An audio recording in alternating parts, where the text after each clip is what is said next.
On today's show, the Houston Rockets got so good at taking L's during the regular season, they kept taking L's during All-Star Weekend. We're going to discuss the Rockets' representation in the Rising Stars Challenge, the Skills Challenge, and KJ Martin in the dunk contest. What went wrong?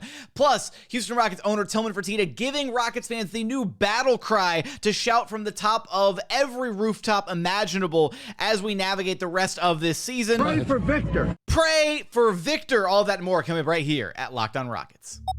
This is Mission Control, Houston. Ignition sequence start. The Houston Rockets select Jalen Green, Alperen Sengun, and Jabari Smith Jr. T-minus 15 seconds. Guidance is internal.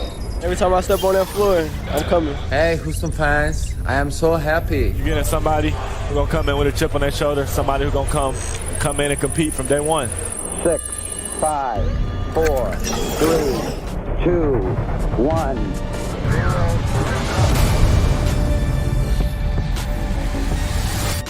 What's up, and welcome to another edition of Locked On Rockets, your daily podcast home for everything Houston Rockets basketball. As always, I'm your host, Jackson Gatlin, native Houstonian and credentialed media member. I'm also the host of Locked On NBA Mondays. Be sure to follow along on Twitter at JT Gatlin, and the show, of course, at Locked On Rockets, free and available wherever you get your podcasts, including YouTube, where you can help us out tremendously by commenting anything below on the video. Give me your thoughts on how the Rockets represented at All-Star Weekend. Share your thoughts in the YouTube comments. We'll talk about the Rockets at All-Star Weekend. We'll talk about Tilman Fertitta's little on-air interview and the new battle cry for Rockets fans everywhere. Hashtag pray for Victor. Have you prayed for Victor yet today? And I'll also share some just additional thoughts about NBA All-Star Weekend at the end of the show. But let's start with the Rockets representation at All-Star Weekend, right? So Jalen Green, due to the injury, did not wind up participating in the Rising Stars Challenge, so no Jalen Green. However, Tari Eason did get the nod. Tari Eason was not technically Jalen Green's replacement. He was actually like Jalen Duren's replacement, but since the Rockets had a Rocket in the game already, like it all just kind of worked out. So the Rockets still had three faces representing them at the Rising Stars Challenge, and it was awesome because like I expected this like to be the Rockets championship, right? Like, okay, cool. Jabari's there, Alp's there, Jalen was going to be there, now it's Tari, like, let's do something here, and it was wholly disappointing from all three of those guys in the Rising Stars game. Jabari went 2 of 6 in his first game, and then went 0 of 3 in the final. Alperen Sengun didn't do anything in the few minutes that he got in his game. He looked like he was just wholly disengaged on what was happening on the floor, right? Exhibition-style basketball is probably not his forte. He was just like, I'm just here so I don't get fined.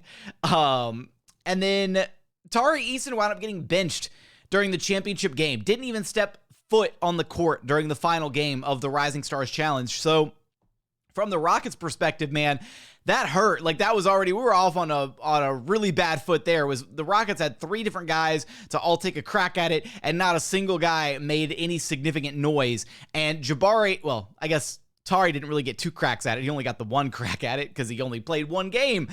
And Jabari missed all of his threes. Like it was a hard watch, guys. I'm gonna be completely honest. It was a really, really hard watch.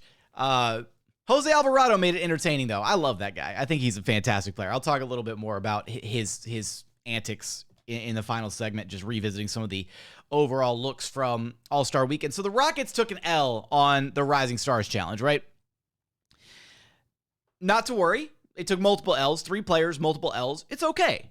They still had the Skills Challenge, and then the pinnacle, right, at KJ in the dunk contest. So let's fast forward to Saturday night. We get to Saturday night, and they're doing the skills competition, which I guess, like, Drew Holiday just subbed in for Giannis because Giannis was hurt. And so the whole, like, motif of having the 3 Antetokounmpo brothers as, like, one of the teams in the skills competition loses all of its flair because now you've got the, somebody jokingly called them the Antetokounmpo brothers, which I thought was hilarious. I think somebody said that in Rockets Watch, which 10 out of 10, if that was you, kudos. But, the Antetokounmpo brothers, first off, they were like, there's a reason Giannis carries that team, and Drew Holiday carried that team for a majority of the skills competition. Jabari didn't hit a single 3 in the skills competition either.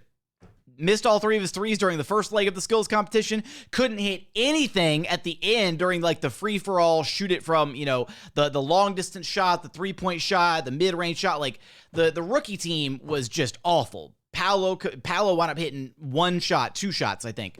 Jaden Ivey couldn't hit anything. Jabari couldn't hit anything. It was bad across the board. Jabari looked really good in the first leg of the skills competition, right? He missed his threes, but he dribbled up the court, hit kind of like the leaning floater, and then it was all downhill from there. And then on top of that, the other teams just outperformed the Rockets, or outperformed Jabari and the rookies, I should say, in the skills competition. Walker Kessler wound up having more three-pointers made through the skills competition. He hit 1 3 during the first leg of the skills competition, and then he hit another 3 during the final tier of the skills competition. And then in the middle part, the passing part, Walker Kessler wound up having 40 points as a passer, I want to say. He was on fire, man. I'll tell you what, there was one guy from the Auburn Tigers who was cooking on that court during the Saturday night skills competition, and unfortunately for us, it was not Jabari Smith Jr. So that's another L. That was really tough to stomach after the rookies won that first leg of the competition, then looked pretty rough in the parts 2 and 3. And then we get to the dunk contest, and man, I had KJ as the favorite. I did. I had KJ as my favorite. I had McClung, though, as my sleeper to win it all. And boy, did he win it all. But man, I was so off when I said, all right, KJ's going to need a pass from somebody. Who's he getting the pass from? I said LP. I said my backup, my dark horse contender would be Josh. He wound up getting passes from Jae'Sean Tate, man. And it was brutal because you had Kenny Smith over on the sideline, doing the announcing. And he was as Jae'Sean Tate is trying to, get these passes into KJ, and they're taking multiple attempts to get the dunks right. You had Kenny Smith Jr., who has done nothing but, I feel tear into the Rockets pretty consistently, over time. I don't know why there's so much love lost, or there is no love lost between those two guys. But Kenny Smith Jr., when he was talking about commenting Jae'Sean Tate passing the ball to KJ Martin, he goes, that's why they've only won 13 games. And then he followed it up by saying, Jae'Sean's a scorer. These dudes don't pass the ball. I've watched the Rockets. They don't pass. KJ brought the wrong guy out. I don't even know if they have a point guard. Oh, man. We're going to count that as another L. So, just Kenny Smith dumping on the Rockets is another All-Star Weekend L. KJ's first dunk was actually pretty good, but because he didn't get it on the first try, it took a lot of the air and excitement out of the building. And then his second dunk, he brings out his dad, and he didn't wear his dad's jersey, but it was some version of, doing something with his dad. So I'm not going to take credit. I didn't call that, but he involved his dad, and they brought out man, can we just do a normal dunk contest? Because last year, right, it was Jalen's NFT necklace and then the 17 million attempts. This year, the rules even changed in the dunk contest, right? 3 attempts maximum. So that's a Jalen Green rule, if you care to notice. And then on top of that, just NFT necklace last year. This year, the 3D printed basketball. I'm going to call it the NFT basketball. Just normal dunks, man. Just do normal, powerful, creative dunks, and you will win the contest. McClung did that. Trey Murphey did that. There was a little bit of showmanship with Trey Murphy, but none of this props and antics and all this. You don't need all that, right? Just give good, powerful, creative dunks, and you have a chance to win the competition. Man, I had put all my eggs in the KJ Martin basket, hoping that he would win the dunk contest. I thought he was the favorite, as did many others, and he wound up taking yet another L for the Rockets at All-Star Weekend. So a lot of L's for Houston to come out of this. We got 1/3 of the season left to go, man. I needed one of these to help get me through the rest of the season. Parade around KJ Martin as the dunk contest champion. Something. We got nothing, man. It hurts. It hurts right here. It hurts in the core. But with that, coming up, I do want to talk about Tillman Fertitta, his interview with KPRC, and the new battle cry, if you will, for Rockets fans. Pray for Victor. Pray for Victor. We're going to get there in just one moment. But first, today's episode is brought to you by Nissan. Nissan's most electric player of the week is brought to you by the all-new, all-electric 2023 Nissan Ariya. This week's most electric player, you know what? The Rockets haven't played too many games, so I actually dug a little bit further back in the archives. I want to give some credit to Josh Christopher, who did have an electric month, or is having, I guess, an electric month of February, getting more minutes in the absence of Kevin Porter Jr. in the Rockets lineup. And Josh Christopher's done a fantastic job with it. He's been playing brilliantly on the floor. He's been fierce. He brings a lot of...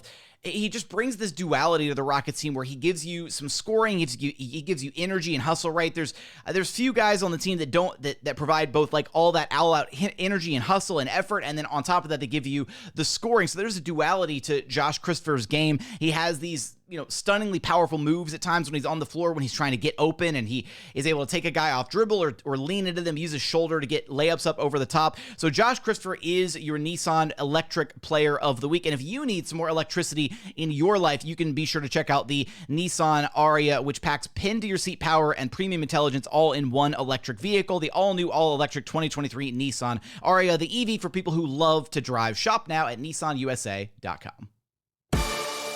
And continuing on here at Locked On Rockets, your daily podcast home for everything Houston Rockets basketball. Now, in case you missed this iconic moment in Rockets history, it is Mardi Gras time. It's that time of year. And there's the Galveston Mardi Gras every single year, right? And the Fertittas there's a big parade, and it's a ton of fun. I've never personally been able to go, but it looks like it's a ton of fun. And Tilman Fertitta looked like he was enjoying himself, having a fantastic time. And so we'll run it back really quick, and we will run back this interaction that the Houston Rockets owner had at the Galveston Mardi Gras, and what has now led to the Houston Rockets' new battle cry for the rest of the season. Okay, well, I know we're not going to talk business, so I'll just say, go Rockets. Hey, absolutely. we got, thank God we got 10 days off. Thanks so much. Pray for Victor. Yes, happy Mardi Gras. Woo, okay. So quick little snippet there, but thank God we have 10 days off, and pray for Victor. I don't know if we've ever had like an active NBA owner just pray for Victor.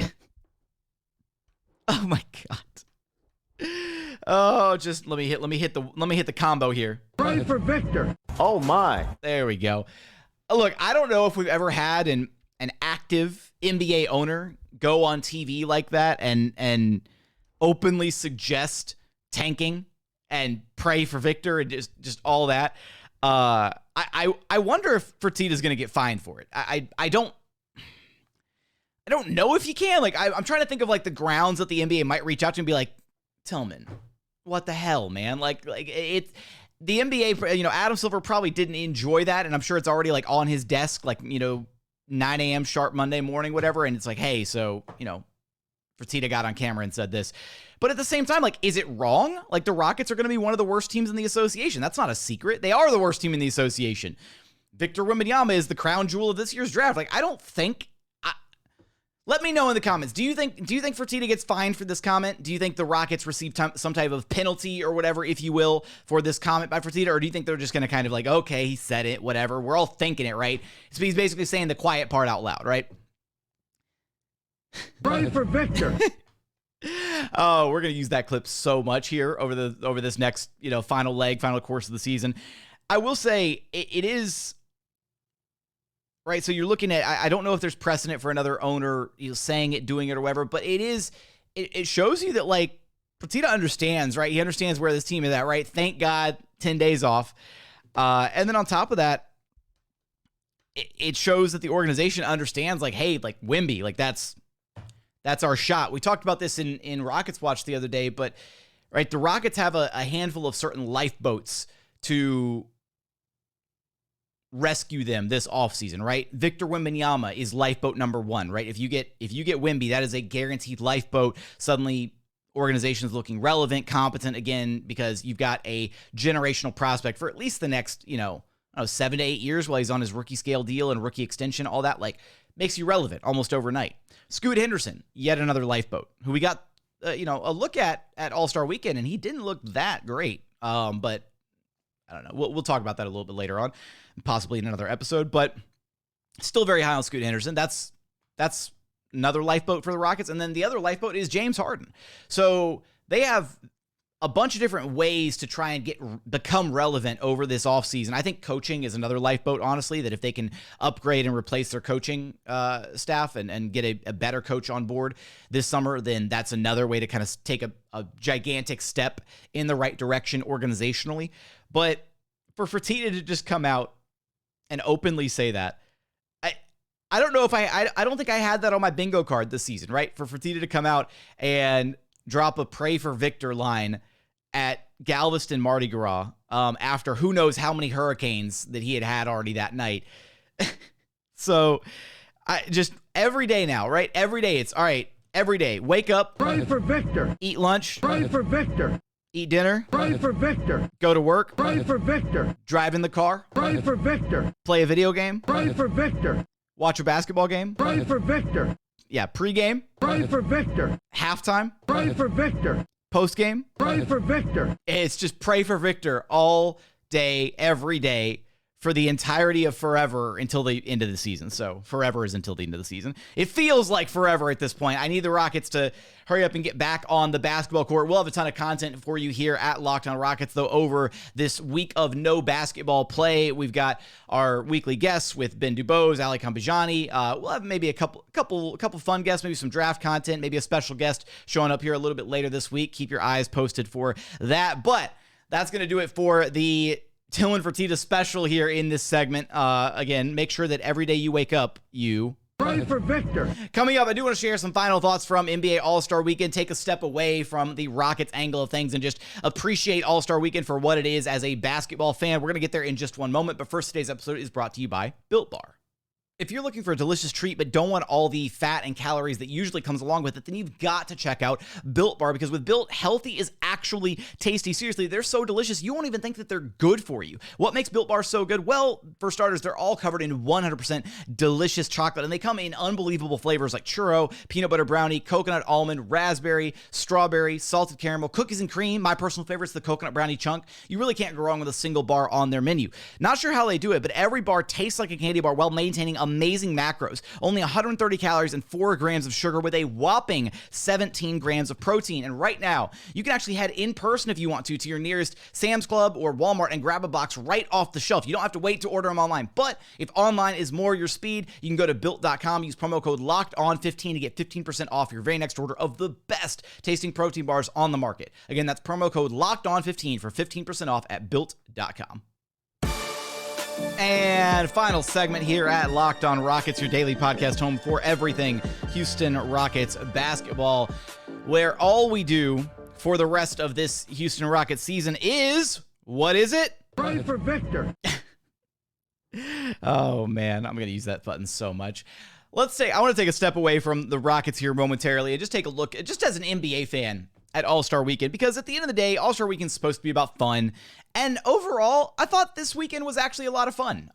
It was one of the more fun All-Star Weekends in recent memory, to me at least. And a big part of that was, again, like so much of it is it's just about guys out there, you know, having a little bit of fun. Maybe you get exposed to players that you don't normally see as often. I thought it was really cool seeing Jose Alvarado kind of take over the Rising Stars game. Honestly, he brought his A game, and because the teams were out there kind of like not super trying hard, whatever, they were kind of treating it like the All-Star game, sort of. Jose Alvarado, a guy who plays with 110% effort at all times, he went out there and made it his own. And to see like Keegan Murray hit the game-winning three, then to see Quentin Grimes, Houston product, go 4 of 6 and hit a game-winning three, and then also was really big in the championship game as well. And then Jose Alvarado to be able to cap it off with a three-pointer. It was just a ton of fun. And then you go to Saturday night. The events on Saturday, I feel like the skills competition is just a little inherently goofy. I do kind of miss seeing like the bigs and the guards competing against each other, and like the individual skills competition. The team element of it is kind of whack, honestly, especially because they keep including the Antetokounmpo brothers every single year. I need them to like get away from doing that. So like go back to doing the individual challenges. Don't make it like a team like relay race thing. It was more fun when it was an individual challenge, and they had like the individual challenges with like the revamped court was really cool, that the couple years they did that. So the 3-point competition was a lot more stressful than I thought it would be. I had Buddy Hield picked as my winner, and he came up 1 point shy, came down to one final shot by Damian Lillard to win the 3-point scoring title. But that was an intense round too. You had Kevin Huerter, who just forgot how to shoot the basketball, and then Tyrese Halliburton, who was on fire in round 1 and then forgot how to shoot the basketball in round 2.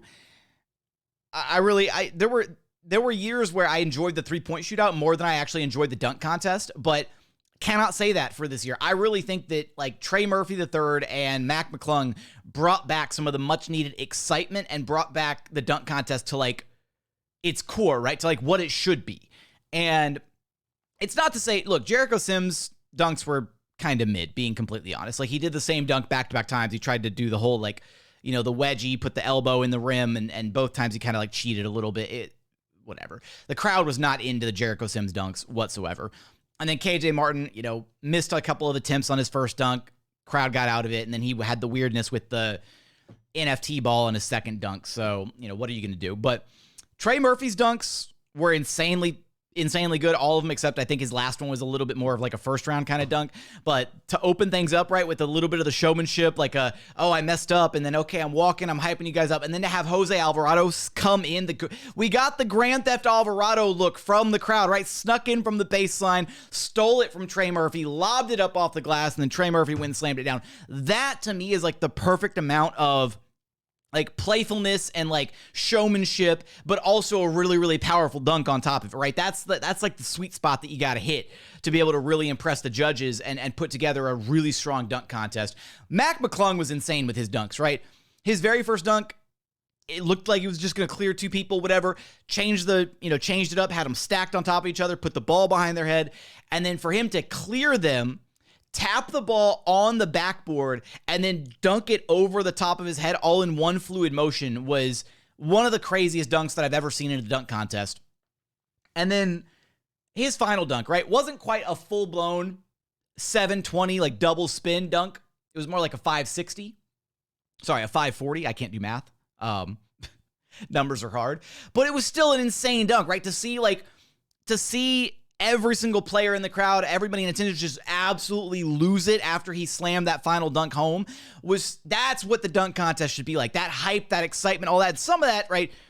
Mac McClung gets like a boost to his dunk contest, stats because he's a short white guy, right? Like that's just what it is. It's the same reason Nate Robinson got, so much excitement with his dunks, because Nate is short, right? He's under 6 feet tall. But Robinson is what, like 5'9", and yet he can jump out of the gym. So when you've got a short guy like that who could throw down some like powerful dunks and whatever, there's just much more like inherent excitement about what he's able to do. Plus, I think guys that are smaller than that can do more because they can kind of maneuver around the basket and they can contort and do more stuff with their bodies than like some of the bigger guys can, right? They don't have that quite as much range of motion, whatever. I don't know. I loved everything we saw out of Trey Murphy and Mac McClung in the dunk contest. I wish KJ would have been better, but I do think that hopefully they kind of revived the dunk contest a little bit, and maybe if Mac McClung is willing to come back to the All-Star game next season to defend his dunk contest title, maybe that'll draw some bigger names back to the dunk contest of guys who are like, okay, I want to go take on Mac McClung and I want to beat him in the dunk contest, right? Guys who are watching and be like, I can top that.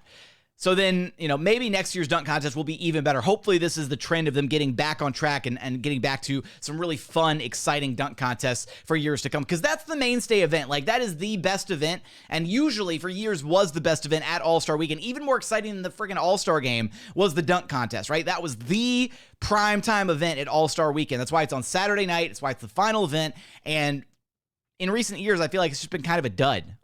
Pretty much ever since Aaron Gordon stopped participating in the dunk contest, I feel like they've gone downhill.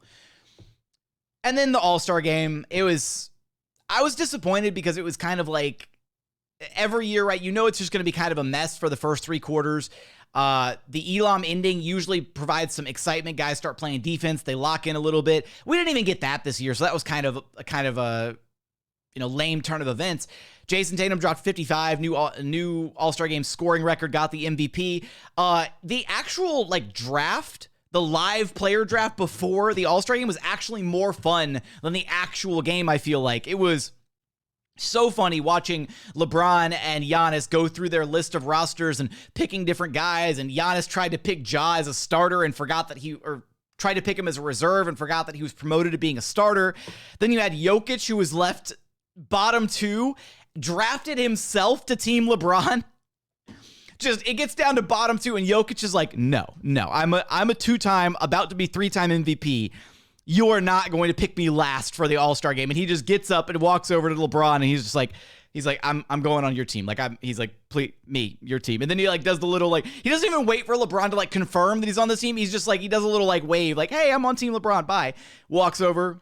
We got to see, the drafting strategy by Giannis worked. They won the game, but it felt like he should have, I get it, right? Giannis could have taken Jokic a little bit earlier. I feel like he was waiting to take Jokic last because he thought he could get all the other guys that he wanted and that LeBron wouldn't draft a second center to his team. But then LeBron was like, all right. I guess LeBron didn't draft Jokic. Jokic drafted Jokic. It was a gigantic clown fiesta. It really was. But that's what it's supposed to be. It's supposed to be fun. It's supposed to be a total mess. I don't know. You got to lean into the unseriousness of the All-Star Weekend to really appreciate it. It's never going to be some high-level competition of the world's greatest athletes and this, that, and the other thing. There's no stakes, right? It's just guys getting together for an exhibition game to have a little fun. And I had fun with it. I hope you had fun with it. And now we are staring down the barrel of the rest of the Houston Rockets season. 24 more games to go. And, of course, we'll have you covered all of that and more right here at Locked On Rockets. But as always, thank you so much for checking out the show. If you haven't done so yet, please consider subscribing wherever you listen to your podcast. That's Apple, Spotify, Google, the Odyssey app, free and available on all podcast platforms. We're also available on YouTube. Just go to YouTube, search Locked On Rockets. Be sure to like, comment, and subscribe. And be sure to pray for Victor. Pray for Victor. If you haven't yet today. With that, as always, thank you so much for watching. Thank you so much for listening. We look forward to having you back right here at Locked On Rockets, your daily podcast home for everything Houston Rockets basketball.